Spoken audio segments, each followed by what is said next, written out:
फरवरी कोई डे मनाया जाता है और उसमें कुछ लड़के जो हैं वो ये कहते हैं कि ये एक इंटरनेशनल दिन है जिसमें हमने फूल देना है किसी लड़की को, इज़हार मोहब्बत करना है। एक सुनार के बारे में आरफ रूमी ने लिखा है कि वो ना उसने बे औलाद था तो उसने एक बच्चा लेके पाल लिया। तो बच्चा उसको बाप कहता था, उसकी बीवी को माँ कहता था। उन्होंने ले पालिक बच्चा था और ये लोग जिनकी औलाद नहीं होती तरस जाते हैं, कई दफ़े तरसे हुए लोग थे।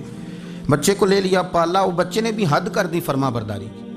अब वो जवान हो गया, बड़ा खूबसूरत जवान हुआ। वो सुनार कहता है कि सारी ज़िंदगी मैंने सफाई में, नेकी में गुजार दी। एक दिन दुकान के पे एक औरत आई तो वो कहने लगी ये चूड़ियाँ मुझे खुद से आप पहना दें।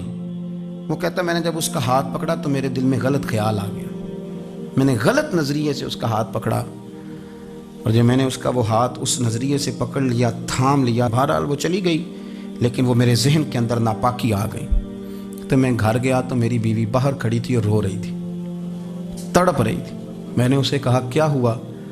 तो वो कहने लगी कि बच्चा सारी ज़िंदगी फरमाबरदार रहा, मैंने माँ बन के पाला, पर आज उसने गलत जहन से मेरा हाथ पकड़ लिया है और मैं तड़प गई हूँ, टूट गई हूँ कि ये अगरचे ले पालक था, किसी का था, पर मैंने तो पुत्र समझ के पाला था, ये क्या हुआ?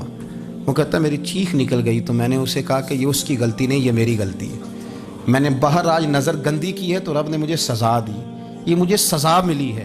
तो किसी की बहन को फूल भेजना चाहता है तो अगर उसी रात तेरी बहन को फूल आ गया तो किसी की बेटी पर गंदी नज़र डालता है तो अगर ये तेरे घर में ये कर्ज चुकाना पड़ा। वो एक दोस्त है तो वो पसंद की शादी कर रहा था उसके घर में, तो उसकी बहन ने कहा है उससे, उसकी बहन ने कहा, उसने कहा भाई तू मर्जी की शादी कर रहा है, मेरा अब्बा अपनी पगड़ी तेरे पैरों में रखता है, माँ दुपट्टा रखती है कि बेटे हम तबाह हो जाएंगे, ना कर।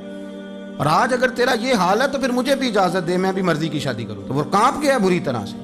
वो कहता है ये तू क्या कह रही है? उसने कहा तू तेरे लिए अगर ये जायज़ है तो मेरे लिए कैसे मना हो गया? तो ये कोई मुहज़्ज़ब कौमें नहीं जो ऐसे करती हैं, ये कोई तालीम याफ्ता होने की या गोरा चिट्टा होने की अलामत है। क्या आप किसी को फूल भेजेंगे? शर्म नहीं आती? मुहज़्ज़ब कौम और शरीफ लोग कौन होते हैं? मेरे नबी करीम अलैहिस्सलाम ने फरमाया अल हयाउ मिनल ईमान, हया तो ईमान का हिस्सा है। अगर तेरी नज़र ज़्यादा झुकी हुई है तो ज़्यादा हया वाला है। इसलिए ये कोई गंदमंद किसी जगह भी किसी शख्स को करने की इजाज़त नहीं, वरना याद रखें इसलिए कि जब आपके घर में बहू बेटियां हैं, बहनें हैं, फिर भी आप ये ज़ौक़ बनाएं तो फिर पता नहीं क्या सोचती है दुनिया, कहाँ रुकेंगे। इसलिए ये सारी रसूमात उन लोगों की हैं जो बेहयाई को प्रमोट करते हैं और फिर तरह तरह के वायरस उनकी ज़िंदगियों में आते हैं, फिर उनकी लाशों से ताफुन निकलता है, ताफुन, और फिर ये हाल होता है कि वो दफनाने के नहीं जलाए जाने के काबिल हो। अल्लाह से डरें, अल्लाह हमारे हाल पे रहम फरमाए। इसलिए कोई ऐसी गलत हरकत नहीं करें, बच्चों पर नज़र रखें। अल्लाह हमें समझने की तौफीक अता फरमाए।